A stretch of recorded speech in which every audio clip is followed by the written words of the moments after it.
Hey students, how are you doing? Just checking in with chapter 4 about planning messages. And this chapter is really helpful because it talks about some of the prep work that goes in uh, before you actually start to draft something, some of the questions that you might ask yourself. And as an example, I'm going to use, I think, the video that I made about how to use the wikis because that was one message, obviously conveyed to you guys, that I had to sit down and ask myself, who's my audience, which medium should I choose, and so forth, a lot of those questions. So the overview, really analyzing the situation, acquiring information, selecting medium, and organizing the message. And again, this is all chapter 4, so take a peek at that for more information. Always think about purpose. And well, there's a picture of a porpoise, but I look at my general purpose. Am I trying to inform, persuade, collaborate? And those are the three sort of areas, and it might be more than one at any given time, to inform somebody and to persuade them. I think the video that I gave you about using the wiki and the accompanying text was really informative and an invitation to collaborate with me.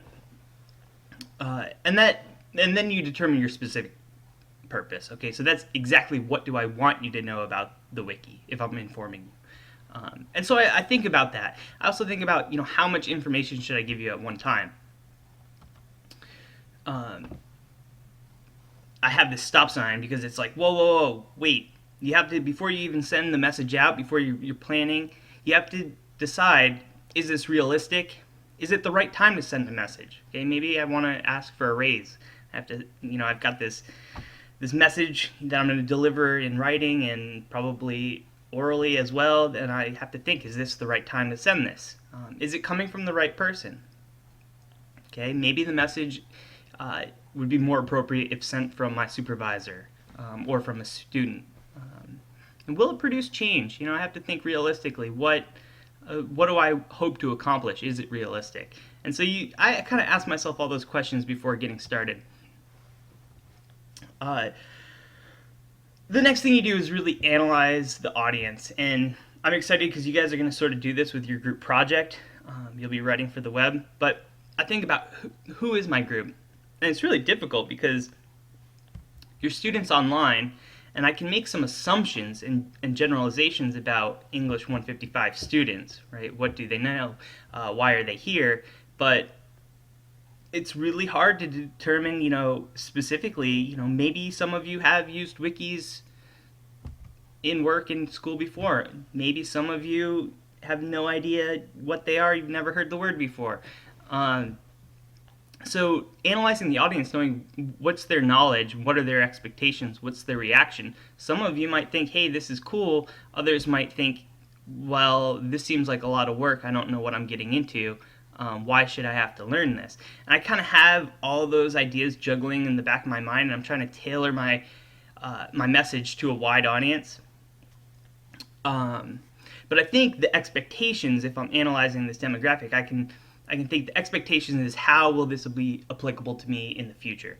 And in the message, I try and make that clear by stressing how it helps people collaborate more efficiently, using less face-to-face time. Also, I want to know how many people I'm sending this to, where are they located. The more you can learn about your audience, the more you can tailor that message to them. And this is going to come up later in the semester when we start writing resumes and cover letters. And it's really about researching your audience and crafting your message so that it makes sense to them, and it targets their needs and their values. Michael Scott from The Office, probably not a good person to look up to for this stuff. Here are just two goofy pictures. One is Insane Clown Posse fans. The other is people at the Technology, Education, and Design Conference. Obviously, two different groups. How I reach each audience is going to differ. I could have the same message, and the way that I deliver it will change depending on who I'm speaking to. Second, I had to select a medium. Okay, since the medium the actual content of the message, how to use a wiki, was electronic. I decided to use an electronic medium and do that video cast, that screencast. You learn in your textbook about rich mediums and lean mediums, and that sort of unaddressed text document, bulk mail posters, are really lean. It doesn't engage a lot of different cues, right? Face-to-face is the most rich. You can gauge tone, emotion, facial expression. Video conferencing obviously is a step down from that, and you can kind of see the spectrum. It goes from the most personal to the least personal. And I thought using my voice would be a little bit more personal. Also, visual was really important, and that's something that just a plain text message couldn't capture. So I opted for the video. But also, when you're choosing, you have to think about the formality. I'm not going to send wedding invitations out by email, right? So you have to, does the situation dictate a certain medium? Does it call for a written letter, a phone call, a text message, a video conference? And also there might be different speeds and costs, right? To mail out formal invitations takes a lot more money and time than shooting off an email. What does the audience expect? Okay, this is a, well, let me go back to it. It's sort of hard to see, but here's an actual email that I got from a student. My printer is not working, spelled incorrectly. If you could, can you print me a copy or 3 of them? And we can laugh about it, but there's a real sort of misunderstanding about what the audience, myself, right, an English teacher of all things, expects. My expectation is that, one, this is not coming from the right person, and it's, you shouldn't be sending me this message. 2, if you are going to craft the message, there's certain expectations, right? I expect it to come at a certain time, not, this was actually 7 minutes before class started. I expect a greeting, proper grammar, complete sentences, a closing, and so I think it missed all of those initial planning questions, and this probably email would have been avoided, but it made a really bad impression. And I can tell that the person that's sending the email is sort of imagining me, the audience, as a friend, right, that you would rattle off a text message to. And that's not the case. So you really need to plan and think about these things ahead of time. Organization, the textbook breaks it down into direct versus indirect, and this will come up in later chapters when we look at routine positive and negative messages.